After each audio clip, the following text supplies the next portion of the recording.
మొన్నే ఈ మధ్యకాలంలో న్యూస్ ఏంటంటే తిరుమల తిరుపతి లడ్డూలో కల్తీ జరిగింది. పోయిన గవర్నమెంట్లో కెమికల్స్తో చేశారు. సరే, కెమికల్స్తో చేశారు, స్వామివారికి అపరాధం చేశారు. చాలా క్షమించలేని ఘోర అపరాధం అది. సరే, ఇది పక్కన పెడదాం. మొన్న శ్రీశైలంలో, మరి ఈ ప్రభుత్వం చేత శ్రీశైలంలో శివస్వాముల మీద పోలీసులు లాఠీ చార్జ్, తొక్కిసలాట. శ్రీశైలంలో ఏంటంటే దళారులే దర్శనానికి తీసుకెళ్తారు. అక్కడ ఎన్ని టికెట్లు కొనుక్కున్నా దళారులు చేయి తడిపితే ముందు అయిపోతుంది దర్శనం. ఇదొకటి అక్కడ. ఇప్పుడే అది ఈ ప్రభుత్వంలోనే. మళ్ళీ ఏంటంటే మంత్రి గారు అసలు గంజాయి ఎక్కడ సాగు లేదన్నారు. గంజాయి సాగు లేకపోతే సాగు చేసిన గంజాయిని స్మగ్లింగ్ చేస్తున్నారు, లేదంటే ఇతర రాష్ట్రాల నుంచి తీసుకొస్తున్నారేమో చూడాలి కదా. గంజాయి మత్తులో అనేకమైన అఘాయిత్యాలు జరుగుతున్నాయి. నిన్న కాక మొన్న జరిగింది, ఆ అబ్బాయి సూసైడ్ చేసుకున్నాడు, అది తర్వాత విషయం. మద్యం, గంజాయి అనేది సరే అదొకటి పక్కన పెడితే మద్యం వల్ల మద్యం మత్తులో ఎన్ని ఘోరాలు జరుగుతున్నాయో. విజయవాడ నడిబొడ్డులో వైఎస్ఆర్ కాలనీలో మద్యం మత్తులో తండ్రి కూతురి మీద అఘాయిత్యానికి పాల్పడ్డాడు. ఇదండి నిన్న సమాచారం. ఎంత దారుణం అండి ఇవన్నీ. దేనివల్ల సార్ ఇవన్నీ? మద్యం వల్ల. ఎక్కడ పడితే అక్కడ మద్యం షాపులు, కాలేజీలు ఎదురుగుండా మద్యం షాపులు, గుడికి దగ్గరలో మద్యం షాపులు స్టార్టింగ్ లో పోస్టర్లు ఏమొచ్చి మన బాలయ్య బాబు పోస్టులు, రా తాగు పో అని.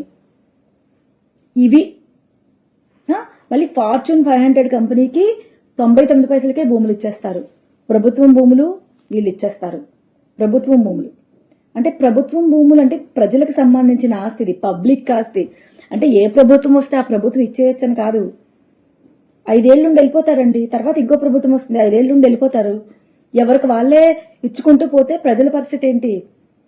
ఇప్పుడు ఉద్యోగాలు వస్తాయని చెప్తున్నారు, 99 పైసలకి ఇవ్వడం ఎందుకు? ఉద్యోగాలు వస్తాయన్నప్పుడు వాళ్ళు నిజంగానే ఇక్కడ కంపెనీ పెట్టి ఉద్యోగాలు ఇవ్వాలనుకున్నప్పుడు ఇక్కడ లీజుకి కొంచెం ఎక్కువ పెట్టి లీజు తీసుకోవాలి కదా. 99 పైసలు లీజ్ ఏంటండి? అత్త సొమ్మాలుడు దానం అన్నట్టుంది. ఇదొకటి పక్కన పెడితే ఇంకొక విషయం ఏంటంటే ఉద్యోగాలు వస్తాయన్నారు. మరి ఎందుకంటే వెంకటేశ్వర స్వామికి ఇన్ని జరుగుతున్నప్పుడు ఆయనకి సొంత డైరీ పెట్టొచ్చు కదా. రామచంద్ర యాదవ్ గారు 1000 గోవుల్ని ఫ్రీగా ఇస్తానన్నాడు, దానం ఇస్తానన్నాడు స్వామివారికి. మళ్ళీ 22 ఎకరాలు భూమి ఇస్తానన్నారు. మరి స్వామివారికి డైరీ పెడితే ఉద్యోగాలు బోల్డ్ వస్తాయి కదండి. మరి అదెందుకు ఆలోచించట్లేదు? అబ్బెబ్బే ఆలోచించరు.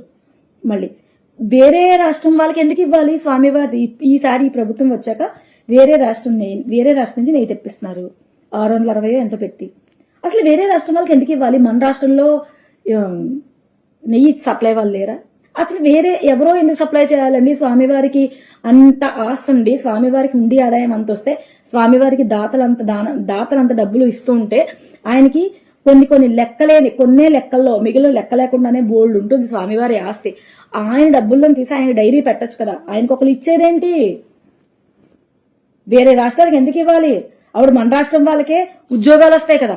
నిరుద్యోగ యువతకు ఉద్యోగాలు వస్తాయి. వెంకటేశ్వర స్వామి సన్నిధానంలో డైరీ పెట్టొచ్చుగా. ఇవేం చెయ్యరు, అన్నీ చెప్తారు. వీళ్ళలాగా అన్నమే తప్ప మనమేం చేస్తున్నామని ఆలోచించాలి కదా. వచ్చారండి, వాళ్ళు చేశారు, వెళ్ళిపోయారు. మరి మీరేం చేస్తున్నారు?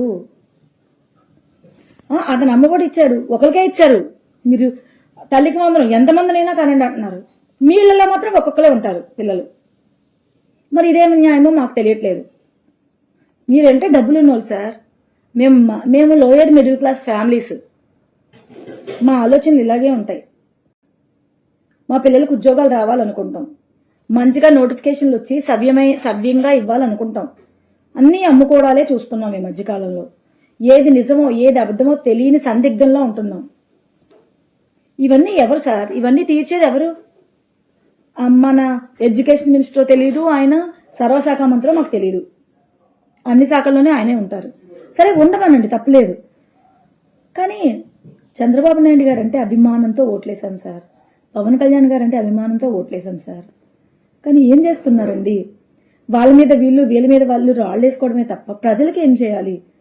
ఉచితాలు అనేది అనుచితం అని చెప్పి కోర్టులు కూడా చెప్తున్నాయి సార్. ఉచితం అని చెప్పి రాష్ట్రం యొక్క భవిష్యత్తుకి గండి కొడుతున్నారు. ఆర్థిక వ్యవస్థని చిన్నాభిన్నం చేస్తున్నారు. ఉచితం ఉచితం ఉచితం అని చెప్పి సంపాదించుకుని ఎలా సంపాదించుకోవాలి అని సంపద సృష్టి ఎలాగా అని నేర్పించాలి, కానీ తీసుకొచ్చి ఇవ్వకూడదు సార్. ప్లేట్లో పెట్టి విలువ ఉండదు.